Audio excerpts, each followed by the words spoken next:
Is your child's body working well to support them being their best in school? You don't know, and that's why we're here. We've got 3 screening tips to show you to check for different ways that you may not have thought that the body needs to work together to support school function.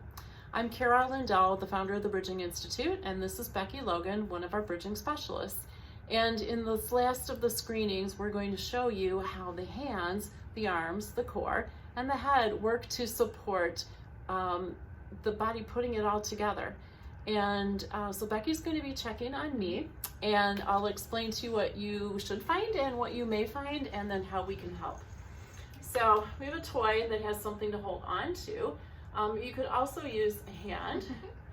So nice 2 little handles.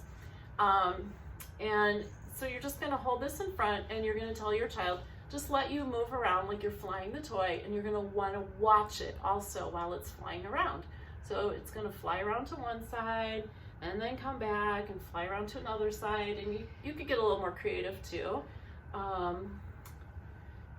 So yeah, it could fly all around. Yeah. So what you're looking for is is there this easy flowy transition from place to place? Are the eyes able to stay in focus? Are the hands able to stay part of the picture? Is all of it coming together? Because in reality, your child's arms and hands may do great stuff. Their eyes may be fine, their core and head may be working really well, but they just have a hard time weaving all of the function together. And it's something that we actually find quite a bit.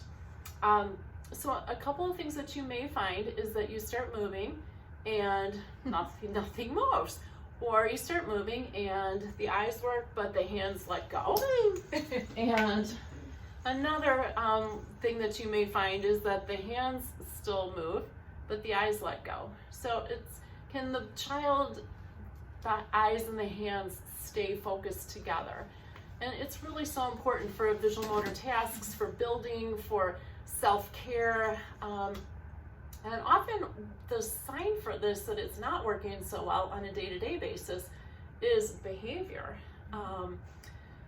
Your child just doesn't want to try, tries once and just throws it down because it's too hard, and they don't have the vocabulary or an explanation because they tried.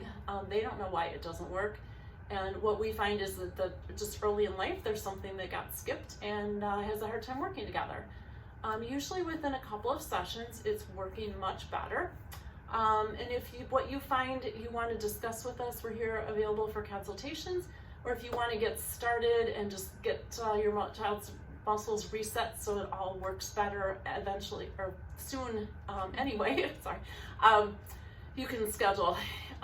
There's 2 ways we can work with you. Yeah, you can do a Zoom meeting so we can see you virtually, or you can come to our office. Yeah. So like I said, just a couple of sessions, and usually things are starting to work better already. If you found this video helpful, give us a thumbs up and subscribe to our channel, so as we have future screening videos available, that you'll be the first to find out. And thanks, and hope this is helpful for the school year.